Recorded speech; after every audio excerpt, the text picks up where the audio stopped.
मेरे प्यारे दोस्त क्वेश्चन नंबर सेकंड ले लेते हैं। रुपये 5500 की राशि पर वार्षिक 15% की दर से 2 वर्ष में प्राप्त चक्रवृद्धि ब्याज ज्ञात कीजिए, जबकि ब्याज की गणना जो है वो हर 8 महीने पे की जाती है। मेरे प्यारे दोस्त कितने बाद की जाती है, यानी हर 8 महीने बाद जो भी ब्याज मिलेगा उस पर भी ब्याज लेना चाहिए हमें। 8 महीने बाद जो भी ब्याज मिला उस पर भी क्या लेंगे, ब्याज लेंगे। तो आइए मेरे प्यारे दोस्त, सबसे पहले देखिए क्या कि मान लीजिए हमें ब्याज की करनी है गणना, कितने पे ब्याज पे करनी है, 2 वर्ष पे करना। तो 2 वर्ष का मतलब क्या होता है, तो 2 वर्ष का मतलब होता है मेरे प्यारे दोस्त 24 माह होता है कि नहीं। एक महीने में कितने, वो एक वर्ष में 12 महीने, तो 2 वर्ष में 24 महीने। अब इन्हें 24 महीनों को 8-8 माह की क्या करिए, किस्तों, यानी 8-8 महीने की स्टेप में तोड़ दीजिए। 8-8 महीने के स्टेप में तोड़ेंगे तो ये कितना आ जाएगा, पहले 8 महीने ले लीजिए, उसके बाद 8 महीने ले लीजिए और फिर 8 महीने लेंगे तो ये 3 बार में टूट जाएगा। कितने बार में टूट जाएगा, 3 बार में टूट जाएगा। तो अब तो ये आसानी हो गया था मेरे प्यारे दोस्त। क्या, अब मुझे ये और देखना कि जो ब्याज दी गई है वो 1 साल की दी गई है, यानी 1 वर्ष में हमें कितना मिलता है ब्याज, 1 वर्ष में हमें मिलता है 15%। हमें चाहिए सिर्फ 8 महीने का। 1 वर्ष का मतलब होता है 12 महीने, 12 महीने में 15%, तो 1 महीने में कितना मिलेगा, 15/12%। और हमें चाहिए 8 महीने में, तो दोनों तरफ 8 से गुणा कर देंगे, 8 महीने बराबर आ जाएगा 15/12 गुणा 8%। 4 से काटोगे ये 2 बार, 4 से काटोगे ये 3 बार, 3 से काटोगे 1 बार, 3 से काटोगे 5 बार, 5 दूनी 10%। यानी कि 8 महीने की जो रेट आ गई, 8 महीने में हमें कितना, किस हिसाब से ब्याज मिलेगी, तो वो 10% के हिसाब से। तो यानी कि मेरी ब्याज की दर आ गई 10%। अब ये हमारा प्रिंसिपल हो गया, ये हमारा अमाउंट हो गया। 10% के आप फ्रैक्शन बना देंगे तो 1/10, यानी कि हर 8 महीने बाद प्रिंसिपल क्या हो जाता है, 10 से 11 अमाउंट बन जाता है। फिर 10 से 11 बनेगा 8 महीने बाद, और फिर 10 से 11 बन जाएगा 8 महीने बाद। तो ये हो जाएगा 1000 और ये हो जाएगा 11 का क्यूब 1331। मैं आपसे कहूँगा कि आप 1 से लेकर 30 तक क्यूब याद रखें। तो ये प्रिंसिपल कितना हो गया, 1000। प्रिंसिपल 1000 ना होकर कितने दिया है, 5500। कितना दिया है, इसकी जो वैल्यू दी गई है वो दी गई है 5500। कितने गुना है ये आपका 5.5 गुना है। भाई इसको 1000 से दोगे 2 जीरो कट जाएगा, 10 से भाग दोगे 55 को तो 5.5 आएगा। तो मुझे चाहिए कितने की वैल्यू, 1331 यूनिट की। तो 1331 यूनिट की वैल्यू क्या आ जाएगी, ये आ जाएगा आपका 1331 गुणा में 5.5। तो गुणा कर लीजिए, क्या आ जाएगा ये आ जाएगा, यहाँ से मान लीजिए दशमलव अभी हटा लेते हैं, इसकी गुणा करेंगे और भाग देंगे 10 से। ठीक, तो 55 की गुणा करेंगे मेरे प्यारे दोस्त, क्या आ जाएगा, इधर कर लेते हैं। तो गुणा करने का तो कोई तरीका है ही नहीं। 5 3 15, 15 और 1 16, 5 1 5 और 1 6। फिर से करेंगे तो यही चीज़ आ जाएगी। तो ये 5 10 6 5 11 1 12, 6 6 12 और 1 13, 6 और 1 7, एक अंक बाद दशमलव। तो मेरे प्यारे दोस्त ये तो अमाउंट आ गया। मैंने क्वेश्चन में पूछा क्या है, 8 महीने पर की जाती है तो चक्रवृद्धि ब्याज क्या होगी। ठीक है, क्या पूछा गया, चक्रवृद्धि ब्याज।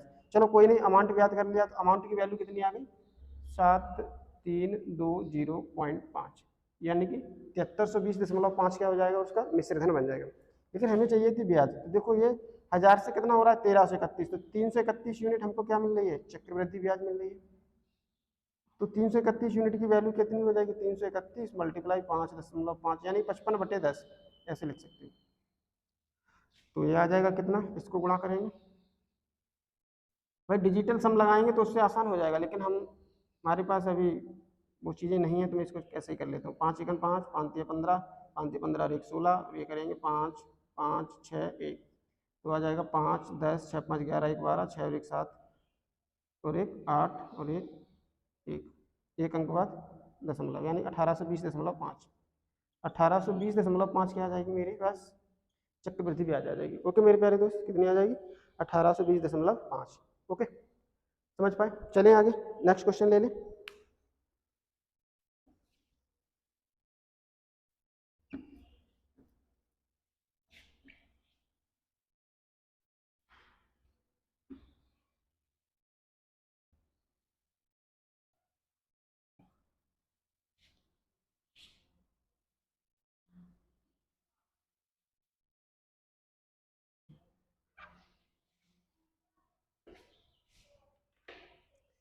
ओके मेरे प्यारे दोस्त, क्वेश्चन नंबर 3 है। 10,500 रुपये के वार्षिक साधारण ब्याज की निश्चित दर पर 2 वर्ष में कोई धन 13,650 हो जाता है। तो उतनी ही राशि उतने ही दर पर एक वर्ष में कितनी हो जाएगी यदि हम ब्याज की गणना हाफ ईयरली करें। कैसे करें? Half yearly. तो मुझे सबसे पहले यहाँ से क्या निकालना पड़ेगा? Rate of interest. देखिए 10,500 से कोई धनराशि कितनी हो जाती है? 13,650। तो 2 वर्ष में कितना ब्याज मिला? यहाँ से देखेंगे 2 वर्ष में ब्याज कितना मिला, इसमें से इसे घटाएंगे तो 10,500 में से 13,000 ये कितना आ जाएगा? 0, 5 में से ये गया 0, 6 में से 5 गया 1, 13 में से 0 गया 3, 3150 में से 2 साल का क्या मिल गया? ब्याज मिल गया। 1 साल का निकालेंगे तो क्या होगा ब्याज? 1 साल का साधारण ब्याज 2 से देंगे भाग, तो 2 एकम 2, बचेगा 1, 11, 2 पंजे 10, 1, 15, 2 सत्ते 14, 2 पंजे 10, 1575 रुपये 1 वर्ष का साधारण ब्याज। तो रेट ऑफ इंटरेस्ट क्या आ जाएगी? 1575 रुपया ब्याज कितने पे? 10,500 पे। 100 से कर देंगे गुणा, तो ये हो जाएगी रेट ऑफ इंटरेस्ट। तो 2 जीरो से 2 जीरो कट गए, 5 से काटोगे ये 21 बार, 21 पंजे कितना होता है? 105। 5 से इसे काटोगे 5 या 15, 5 एकन 5, 2 5 पंजे 25। इसको फिर 3 से 5 1 6 3 9 9, और इससे 3 से काटो ये 7 बार, 3 से काटोगे 1 बार, 0 3 पंजे 15, 105। 105 को 7 से दोगे भाग, कितने से? 105 को 7 से दोगे तो 7 एकन 7, 15 सत्ते 105, 15 छक्के 90, 15 सत्ते। तो रेट ऑफ इंटरेस्ट मेरे प्यारे दोस्त आ गई 15%। कितनी आ गई? 15%। बात समझ में आ गई? रेट ऑफ इंटरेस्ट निकल के आ गई 15%। अब कह रहा है क्या कि उतना ही अमाउंट हो और समान दर पर एक वर्ष में कितनी हो जाएगी यदि ब्याज की गणना अर्धवार्षिक चक्रवृद्धि आधार पर कीजिए। समान राशि समान दर पर एक वर्ष में कितनी हो जाएगी? तो मेरे प्यारे दोस्त, ये धन 10,500 एक साल में कितना हो जाएगा, हमें ये बताना है कि समान राशि हो, यानी कि 10,500 का 500 हो। तो ये प्रिंसिपल मान लेते हैं, ये क्या मान लेते हैं? अमाउंट मान लेते हैं। इसकी फ्रैक्शन क्या बनेगी? इसकी बनेगी भाई 1/100 से कर देंगे भाग, इसको हटाएंगे, 5 से देंगे भाग, ये 3 बार, 5 से देंगे 20 बार, ये आ जाएगी फ्रैक्शन 3/20। कोई धन क्या हो जाता है? 20 से। लेकिन मेरे प्यारे दोस्त एक और चीज, ये गलती कर रहे हैं हम लोग। उसने कहा ब्याज की गणना आपको ना अर्धवार्षिक चक्रवृद्धि आधार पर, ये जो ब्याज मिल रही है आपको पूरे साल का मिल रहा है। आधे साल का क्या होगा मेरे प्यारे दोस्त? यानी कि 6 महीने का निकालेंगे तो ये 15/2 आ जाएगा। ठीक है, अब इसकी फ्रैक्शन बनाएंगे तो 15/2 गुणा 1/100, 5 से काटेंगे 3 बार, 5 से काटेंगे 20 बार, 20, यानी कुल मिला के 3/20 आ गया, सॉरी 3/40 आ गया। तो ये धन 40 से कितना हो जाएगा? 43 हो जाएगा। फिर से कितना हो जाएगा? 40 से 43 हो जाएगा। अभी ऐसा क्वेश्चन किया, ये 1600 हो जाएगा और ये 1849 हो जाएगा। अभी क्वेश्चन जस्ट किया था। ठीक है, तो 1600 की वैल्यू कितनी दी थी? क्योंकि कह रहा है कि समान राशि समान दर पर एक वर्ष में कितनी हो जाएगी, यानी एक साल बाद वो कितनी हो जाएगी, जबकि राशि कितनी है? अभी भी उतनी है 10,500। लेकिन यहाँ पे देखेंगे तो ये कितना हो रहा है? 1600। 1600 की वैल्यू कितनी है? 10,500। कितने गुना है? यानी 1 यूनिट की वैल्यू यहाँ से क्या आ जाएगी? इसको भाग दे देंगे कितने से? 1 यूनिट की जो वैल्यू आ जाएगी भाग दे देंगे 1600 से, 2 जीरो से 2 जीरो कट जाएंगे, तो 1 यूनिट की वैल्यू आ जाएगी 105/16। हमें चाहिए कितना? 1849 यूनिट की वैल्यू। तो ये आ जाएगा 1849 गुणा 105/16। ठीक है, क्या ये 16 से कट जाएगा? चलिए आइए देखते हैं, जो भी रहा हो। डिजिटल सम से मैं पहले तो आसानी से इसे बना सकते हैं कुल मिला के। ठीक है, फिर भी कोई दिक्कत नहीं है, हम इसको बना के ही छोड़ेंगे। 1849 गुणा करेंगे किससे, या इसको भाग दे लेते हैं पहले, 105 को भाग दे लेते हैं किससे? 16 से। तो 16 पंजे 80, 16 छक्के 96, 6 बार गया, कितनी बार गया? 6 बार। 96 बचेगा कितना? 4 और 5 9, 9 बचेगा, 9 को 16 से भाग देंगे तो दशमलव आएगा, ये हो जाएगा 90, 16 पंजे 80, 80 यानी 10 बच जाएगा। फिर से 16 छक्के 96, यानी कि कुल मिला के जो वैल्यू आएगी वो 6.6 आएगी। 1849 को 6.56 से कर लो गुणा। तो गुणा कैसे करेंगे? ये हटा लेते हैं पहले, 656 से गुणा करना है। ठीक है, और इसको किससे भाग देना पड़ेगा? यानी कि ये चीज़ बनेगी 49 गुणा 6 दशमलव यानी 656 अपॉन में कितना? 100, क्योंकि दशमलव हटाएंगे नीचे 100 से भाग देंगे। इसके कर लेंगे गुणा, 9 छक्के 54 की 4 हासिल, 9 छक्के 54। देखो ये कैलकुलेशन है, जब कैलकुलेशन आएगी तो भाई करनी पड़ेगी। लेकिन दूसरी चीज़ ये है कि इसका शॉर्टकट भी है। क्या है वो मैं अभी बताता हूँ। जैसे 6 में 54 की 4 हासिल 5, 6 चौको 24, 24 और 5 29 की 9 हासिल 2, 6 अट्ठे 48, 2 50, 6 एकन 6, 6 एकन 6 5 11।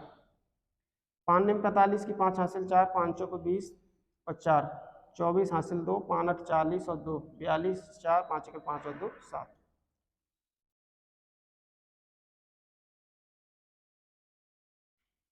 सही है ना।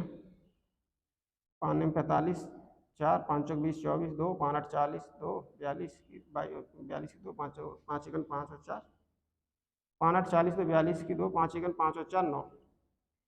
ये आ जाएगा 6 निम में, यहाँ करोगे इसको 6 निम में। अच्छा 6 से अभी किया था, यही आ जाएगा कितना 4 9 0 1 1। तो ये आ जाएगा कितना 4 9 5 14 की 4 4 4 8 और 1 9 2 और 1 2 और 1 3 9 3 12 की 2 हासिल 1 9 और 1 10 और 1 11 1 और 1 2। यानी कि ये वैल्यू आ गई, इसकी जो वैल्यू आ गई वो कितनी आ जाएगी 1 2 1 2 9 4 4। कितने से भाग देना है अभी 100 से, तो यानी 2 अंक बाद क्या लग जाएगा दशमलव 1 2 1 2 9.44।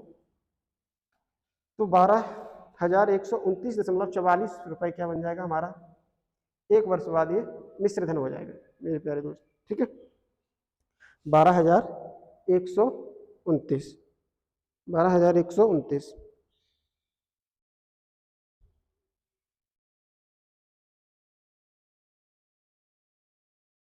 ओके मेरे प्यारे दोस्त, कितना हो जाएगा 12,129। ठीक है चलिए आगे। अच्छा इसको क्वेश्चन में कैसे करना होता है इसमें ये भी बता देता हूँ। एग्जाम में आपको 4 ऑप्शन दिए होंगे, एग्जाम में आपको 4 ऑप्शन दिए होंगे। अब आपको लगाना है इसमें डिजिटल सम। मैंने अभी आपको डिजिटल सम नहीं सिखाया, डिजिटल सम पे भी एक दिन क्लास ले लूंगा। करना कैसे होगा, इसका निकालेंगे डिजिटल सम। देखो ये दशमलव का डिजिटल सम पर कोई प्रभाव नहीं पड़ता है, पहली बात तो ये। ठीक है फिर भी कुछ कुछ भूल जाते हैं, इस चीज को सॉल्व करना है ना। तो डिजिटल सम का मतलब होता है रिमाइंडर ऑफ 9। इसको क्या करना होता है 8 और 1 9, 9 का मतलब 0 9, ये भी 4, यहाँ से डिजिटल सम मिला हमें 4, 5 और 1 6, यहाँ से मिला 6। तो ये 6 चौके 24 करोगे डिजिटल सम, यानी 24 का 6 तो 8, ऊपर आ गया कितना 8, नीचे कितना आ गया 6/8, ऊपर आ गया 8 और इसको जोड़ोगे 6 और 1 7, मतलब ये वैल्यू आ गई 7। हमें डिजिटल सम नीचे 1 बनाना, तो यानी कि 1 बनाने के लिए क्या करेंगे, ऐसे 7 को किससे गुणा करें। तो 7 को आप किससे गुणा करो कि 1 बन जाए, तो बताइए भाई। 7 को आप किससे गुणा करेंगे, 7 दूनी 14, 7 के यानी 7 के साथ 1 आने के लिए 3 चाहिए। कितना चाहिए 3। ये 7 1 7 दूनी 14 नहीं बनेगा, 7 के 21 नहीं बनेगा, 7 चौक 28, 8 और 2 10। हाँ इसको 4 से गुणा कर दो, इसको भी 4 से गुणा कर दो, तो ये हो जाएगा 8 चौके 32 और 7 चौके ये हो जाएगा 28। 8 और 2 10, यहाँ से डिजिटल सम 1, 3 और 2 5। यानी कि अब ये क्या हो गया, अब हो गया ये कि यानी मेरा वो ऑप्शन सही हो जाएगा जिसके अंकों का योग 5 आ जाएगा। बात समझ में आ रही, यही होता है डिजिटल सम। यानी कि जिसके मैंने अंकों का योग निकाला तो 5 आया, ऑप्शन में हम अंकों को जोड़ेंगे और उसका योग निकालेंगे। अंकों का जोड़ मतलब कि 9 से भाग देने के बाद, बात समझ में आ रही, 9 से भाग देने के बाद अगर अंकों का जोड़ 5 आ जाता है तो वही मेरा ऑप्शन क्या हो जाएगा, वही मेरा ऑप्शन सही हो जाएगा। ओके लेकिन वो दो जब एक से अधिक ऐसे ऑप्शन आ जाते हैं जिनके अंकों का योग 5 आ जाता है तो वहां पर वो क्या हो जाता है, फेल हो जाता है। तो उस केस में हमें क्या करना होता है, सिंपली कैलकुलेशन ही कर लेनी होती है। और अप्रोक्सीमेशन भी लगता है, चलो उसकी एक दिन किसी दिन ऑप्शन की भी बात करेंगे कि ऑप्शन को कैसे क्लिक किया जाता है। ओके मेरे प्यारे दोस्त, चलते हैं अगले क्वेश्चन की ओर।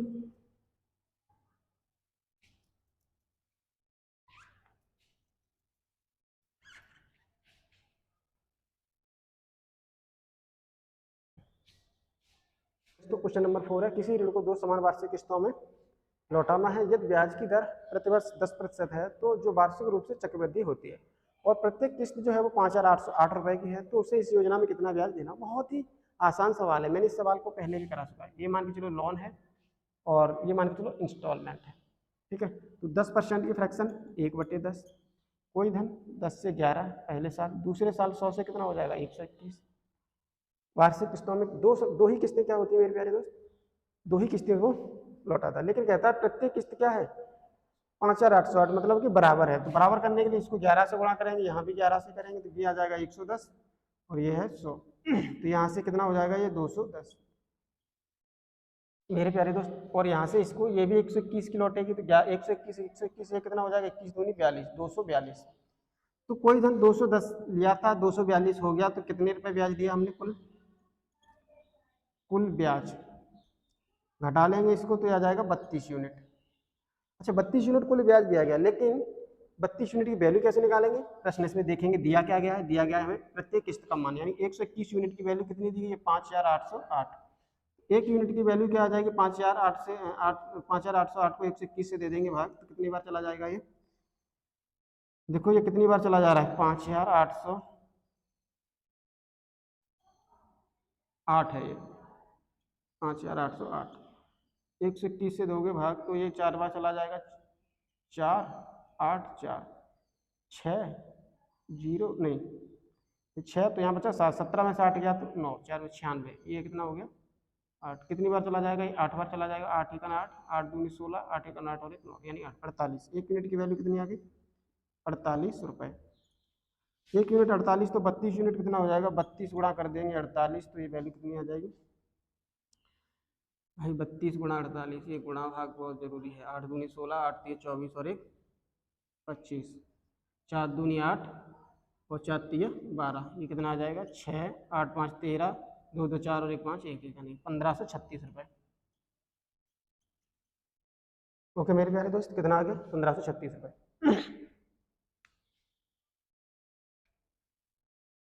चलिए नेक्स्ट क्वेश्चन की ओर।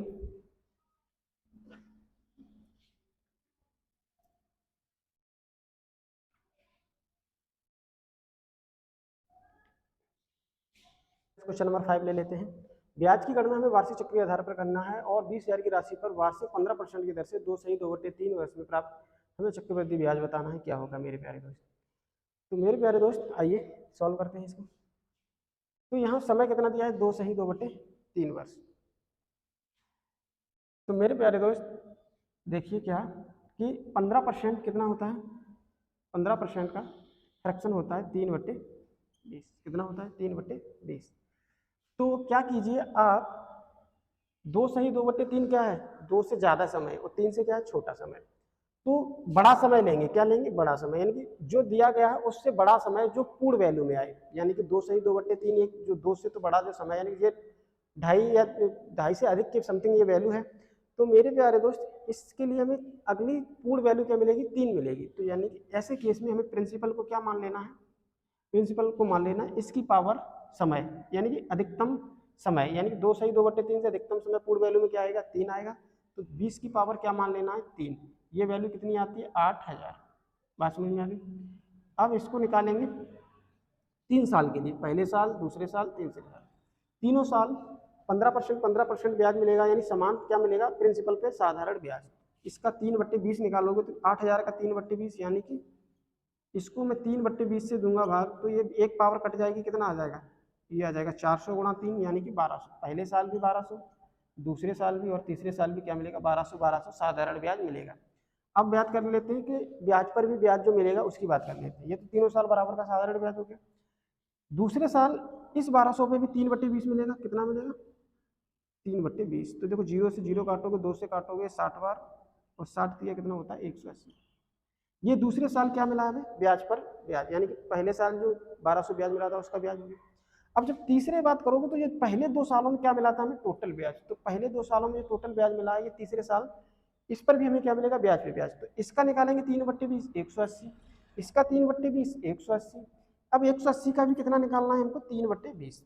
तो ये 0 से 0 कटेगी, 2 से काटेंगे 9 बार, 9 3 27। ये 3 साल का मेरे प्यारे साथ क्या हो गया? चक्रवृद्धि ब्याज। लेकिन हमको चाहिए कितने साल का? 3 साल का नहीं, 2/3 वर्ष का। कितने वर्ष का? तो 2 वर्ष का निकालेंगे तो 2 वर्ष का तो इतना हो गया। कितना हो गया? इतना। 2 वर्ष का चक्रवृद्धि ब्याज कितना हो गया? 1200, 2400 और 80, 2580, है ना?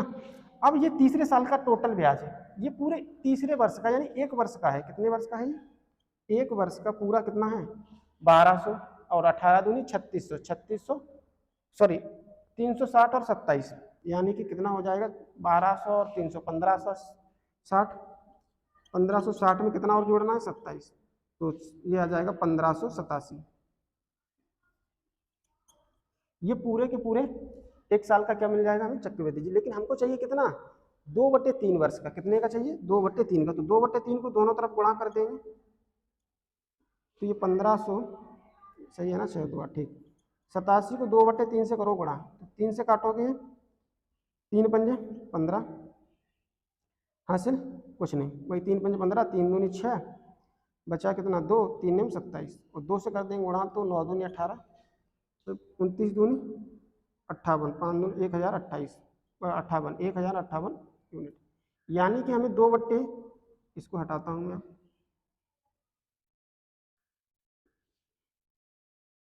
देखो 1 वर्ष का मिला हमें कितना, टोटल जोड़ा तो 1587 रुपये। 2/3 वर्ष का कितना आ गया, 1058। 2/3 वर्ष का कितना आ गया, ये आ गया आपका 1058। तो टोटल ब्याज कितना हो गया, ये 8 हो गया, 8 5 13 हो गया, 5 और 1 6 हो गया, 2 और 1 3 हो गया। यानी कि 3638 रुपये हमें कुल ब्याज मिला है। कितना मिला है, 3638 रुपये। लेकिन इसकी 3638 ये यूनिट है, क्या है, यूनिट में वैल्यू है, रुपए में नहीं है। तो क्वेश्चन में दिया गया प्रिंसिपल 8000 की वैल्यू कितनी दी गई है, 20000। तो यहाँ से 1 यूनिट की वैल्यू क्या आ जाएगी, देखो 3 से ये 3 जीरो कट जाएंगे, तो 20/8 कितनी आ जाएगी, 20/8 आ जाएगी। यानी और सिंपल कर हम लोग 4 से, तो 4 पंजे 20 और 4 दूनी 8, 5/2 आ गया। 1 यूनिट की वैल्यू कितनी आएगी, 5/2 रुपए, यानी कि 2.5 रुपये। तो कुल ब्याज है हमारा 3638 रुपये। तो 3638 को गुणा कर देंगे 5/2 से, 2 से काटोगे 18 बार, एक बार बचेगा 1, 2 में 18, और गुणा किससे कर देना है, 5 से। तो ये वैल्यू आ जाएगी 9 पंजे 45, 4 5 1 5 और 4 9, 8 5 40 की 0 हासिल 4, 5 1 5 और 4 9, 9095 रुपये मेरे प्यारे दोस्त। 2 सही 2/3 वर्ष का क्या हो जाएगा, ब्याज हो जाएगा। कितना हो जाएगा, 9095। ओके मेरे प्यारे दोस्त, समझे। 15% की फ्रैक्शन 3/22, दोबारा समझा दे, 15% की फ्रैक्शन 3/20। अब मैं प्रिंसिपल को ऐसा मान लेता हूं जो इससे बड़ा समय हो और एक पूर्ण वैल्यू हो। तो 2/2 से 2/बड़ा समय पूर्ण वैल्यू में क्या आता है, 3 वर्ष। तो इसकी घात 3 वर्ष है, तो इसकी घात 3, जितना समय उतनी घात, तो इसकी घात 3 करके प्रिंसिपल मान लेना, ये हो गया 8000। अब क्या करेंगे, इसका मैं पहले साल, दूसरे साल, तीसरे साल का निकालूंगा सिंपल इंटरेस्ट। तो पहले साल, दूसरे साल, तीसरे साल जो सिंपल इंटरेस्ट मिलेगा वो तो अमाउंट पे ही मिलेगा। तो इसका भी 3/20 निकालोगे तो ये आएगा 1200। सारे पहले साल, दूसरे साल, तीसरे साल सिंपल इंटरेस्ट क्या हो गया, 1200 1200। अब चक्रवृद्धि ब्याज क्या होती है, चक्रवृद्धि ब्याज होती है ब्याज पे भी ब्याज की गणना करना। यानी पहले साल हमें ब्याज मिला था 1200, इसका 3/20 निकाला 180 है। उसके बाद ये दूसरे साल की बात हो रही है भाई, पहले साल तो सिंपल इंटरेस्ट और कंपाउंड इंटरेस्ट सेम ही रहता है। दूसरे साल जो पहले साल ब्याज मिल गया उस पर भी ब्याज मिलेगा। अब तीसरे साल जो भी हमें 2 साल में ब्याज मिला था उस पर भी ब्याज मिलेगा। तो इसका 3/20 ये, इसका 3/20 ये, और इसका 3/20 ये, ठीक है। अब मुझे चाहिए कितना, 2 सही 2/3 वर्ष का। तो 2 वर्ष का तो ये आ गया कितना, 2 वर्ष का ब्याज आ गया 2580, सबको जोड़ा 2580। अब मुझे चाहिए 2/3 वर्ष का। तो तीसरे वर्ष का टोटल ब्याज तो इतना है, इसको इस सबको जोड़ लिया हमने, तो वैल्यू 1587।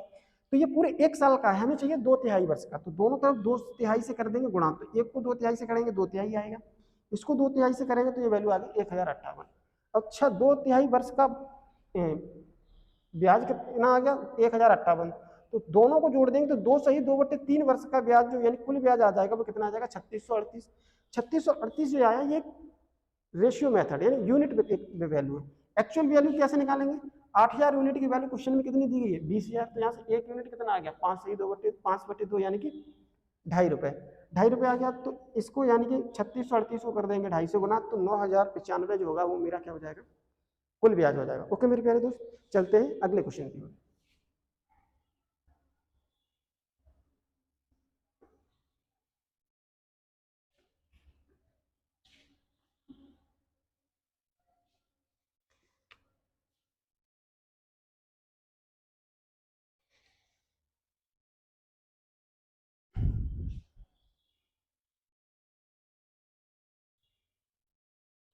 कितने प्रतिशत वार्षिक ब्याज की दर से, कितने प्रतिशत वार्षिक ब्याज की दर से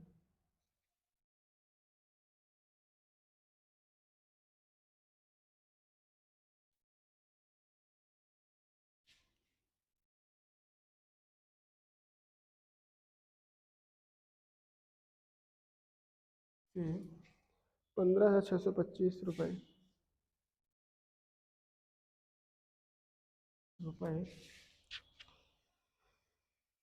वार्षिक चक्रवृद्धि ब्याज से 3 वर्षों में,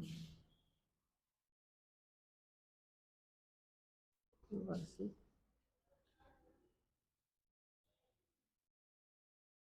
चक्रवृद्धि ब्याज, वार्षिक चक्रवृद्धि ब्याज से 3 वर्षों में, से 3 वर्षों में, से 3 वर्षों में 21,952 रुपये हो जाएगा।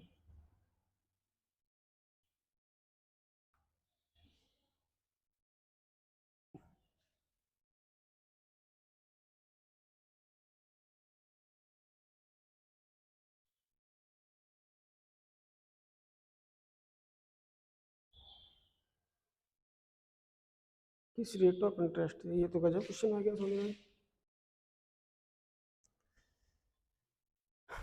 आइए मेरे प्यारे दोस्त, क्वेश्चन नंबर 6, कितने प्रतिशत वार्षिक ब्याज की दर से 15,625 रुपये वार्षिक चक्रवृद्धि ब्याज से 3 वर्षों में 21,952 रुपये हो जाता है। यानी कि प्रिंसिपल कितना है 15,625 और अमाउंट कितना है 21,952। मेरे प्यारे दोस्त, इसको क्वेश्चन करने से पहले एक डेमो दिखा देता हूँ। देखिए, जैसे आर की वैल्यू मान के चलो 10% है, कितनी है 10%। तो प्रिंसिपल और अमाउंट क्या होते थे 3 साल के लिए, ये इसकी वैल्यू 1/10 होती थी, ये 10 से 11, ये 10 से 11 और ये 10 से 11, इस तरीके से आता था कि नहीं। ये 10 का क्यू बन जाता है और ये किसका क्यू बन जाता है 11 का क्यू।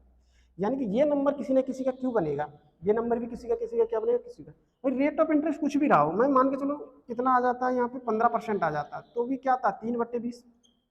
15% की फ्रैक्शन क्या होती है 3/20। यानी कि इस तरीके से देखते तो भी ये क्या होता है, ये 20 से 23 हो जाता है, फिर 20 से 23 हो जाता है और फिर 20 से कितना हो जाता है 23 हो जाता है। इस केस में भी देखेंगे ये क्या आ रहा है 20 का क्यू आ रहा है और ये कितना आ रहा है 23 का क्यू आ रहा है। तो ये हमेशा नंबर क्या बनेंगे, ये नंबर प्रिंसिपल और अमाउंट हमेशा क्या होंगे परफेक्ट क्यू बनेंगे। तो जब परफेक्ट क्यू बनेगा तो मान लेते हैं कि ये ए से बी होता है, कितना हो जाता है ए से बी, फिर से ए से क्या बनेगा बी बनेगा, फिर ए से क्या बनेगा बी बनेगा।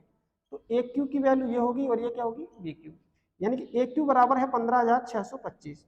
तो आपको ये पता लगाना है किसका क्यू है, तो ये देखेंगे 25 का क्यू है, तो ए बराबर कितना आ जाएगा 25। बी क्यू की वैल्यू कितनी है 21,952। तो ये बताना लगाना कि 21,952 किसका क्यू है। तो आपको ये क्यू 1 से 30 तक याद होने चाहिए। ये होता है 28 का क्यू। किसका क्यू होता है 28 का क्यू। ए बराबर कोई धन 25 से कितना हो जा रहा है, कोई धन 25 से 28 हो जा रहा है। तो मेरे प्यारे दोस्त 25 से 28 हो जा रहा है, कोई धन 25 से 28 हो जा रहा है। एक साल में कितना ब्याज मिलेगा भाई 25 रुपए था और 28 हो गया, तो ये क्या मिला हमको 3 रुपए ब्याज मिला एक साल में। तो रेट ऑफ इंटरेस्ट क्या होती है, जो आपको ब्याज मिला है वो और जो मूलधन है वो और गुणा करते हैं 100। तो रेट ऑफ इंटरेस्ट क्या है, यानी कि ब्याज कितना मिला 3 रुपए, प्रिंसिपल कितना था 25 रुपए और गुणा कर देंगे 100 से, 25 चौके 100। R% की जो वैल्यू आ जाएगी वो 12% आ जाएगी। यानी कि रेट ऑफ इंटरेस्ट हमारा 12% होगा। मेरे प्यारे दोस्तों समझ पाए कि नहीं समझ पाए, बहुत ही एक्चुअल में ये बहुत ही कठिन सवाल था, लेकिन देखेंगे तो आप आसानी से बना भी सकते हैं, कोई ज़्यादा मुश्किल नहीं है। आइए मेरे प्यारे दोस्तों चलते हैं नेक्स्ट क्वेश्चन की ओर। क्वेश्चन नंबर ले लेते हैं 7।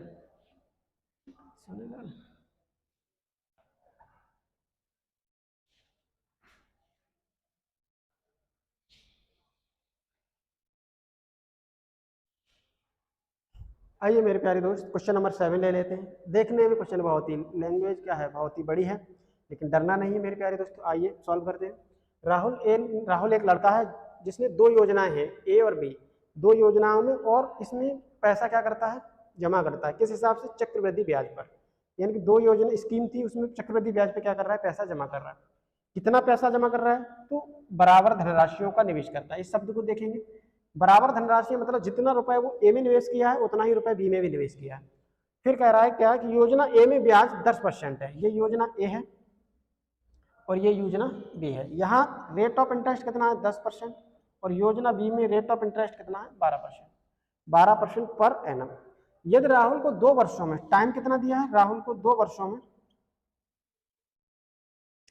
2 वर्षों के बाद योजना ए में जो भी धनराशि निवेशित की थी उस पर ब्याज जो मिला है वो मिला है कितना 1,050 रुपया। कितना मिला है 1,050 रुपया मिला है।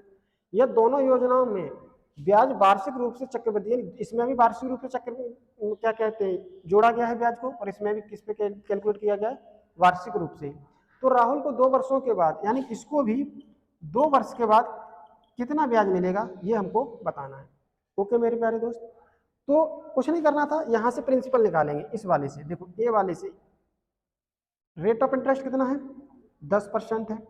तो प्रिंसिपल अमाउंट, क्या प्रिंसिपल और अमाउंट, तो 10% की फ्रैक्शन क्या होती है, 1/10। तो ये धन 10 से 11 हुआ होगा, फिर किससे हुआ होगा, 10 से 11। तो ये 100 से कितना हो गया, 121। ब्याज कितना मिला होगा, 21 यूनिट। 21 यूनिट की वैल्यू कितनी दी गई है, 1050। 1 यूनिट कितना आ जाएगा, 21 पंजे 105 होता है, तो यानी 50 रुपए। 1 यूनिट की वैल्यू 50 रुपए, तो 100 यूनिट की वैल्यू क्या होगी, 5000 रुपए होगी कि नहीं होगी। इसका मतलब उसने कितने रुपये जमा किए, 5000 रुपए। और ये कह रहा है कि जितने रुपये उसने ए योजना में जमा किए, बराबर धनराशियों का क्या किया, जमा किया है, निवेश किया। तो जितने उसने इस वाली योजना में ए में जमा किए होंगे, उसने ही जमा किए होंगे किसमें, बी वाली में भी। तो मेरे प्यारे दोस्त, जो बी वाली है, यहाँ पर देखेंगे 12% की फ्रैक्शन कितनी होती है, इस योजना के लिए करेंगे, बी वाली योजना के लिए, प्रिंसिपल और अमाउंट। 12% की फ्रैक्शन क्या होती है, 3/25, क्योंकि 4% होता है 1/25, ये 4 का 3 गुना, तो इसकी फ्रैक्शन आ जाएगी 3/25। ये 25 से कितना होगा, 28 होगा, फिर से 25 से कितना होगा, 28 होगा। तो 25 ये 625 हो जाएगा, और इसका वर्ग करोगे तो ये 784 हो जाएगा। तो यहाँ से कितनी ब्याज मिल जाएगी, 14 में से 5 गया 9, 7 में से 2 गया 5, और 6 में से 6 गया 59 यूनिट हमें क्या मिलेगी, ब्याज। 59 यूनिट निकालेंगे कैसे, 625 यूनिट दिया है कितना भाई, जितना प्रिंसिपल ए में जमा किया उतना ही बी में किया। ए में किया है 5000, तो बी में भी कितना किया गया होगा, 5000। तो ये वैल्यू दी गई है किसके बराबर, 5000 की। 1 यूनिट की वैल्यू क्या आ जाएगी, 1 यूनिट की वैल्यू निकालने के लिए इसमें दे देंगे 625 से भाग। तो इसे 25 से काटोगे 25 बार, इसे 25 से काटोगे 200 बार, फिर 25 से काटोगे 1 बार, 25 से काटोगे 8 बार। 1 यूनिट की वैल्यू आ गई 8 रुपए। तो 59 यूनिट की वैल्यू क्या आ जाएगी, हमें चक्रवृद्धि ब्याज निकालना है ना। तो 59 यूनिट की वैल्यू आ जाएगी मेरे प्यारे दोस्त, 59 गुणा कर देंगे 8, 8 ने 72 की 2 हासिल 7, 8 5 40 और 7 47, 472 रुपए। तो मेरे प्यारे दोस्त, योजना बी में 472 रुपए आपको मिलेंगे। ओके, समझ गए मेरे प्यारे दोस्त। ये क्वेश्चन नंबर क्या था, 7 था। देखने में बहुत बड़ा था, लेकिन एक्चुअल में ज़्यादा कुछ उसमें है नहीं। ओके मेरे प्यारे दोस्त।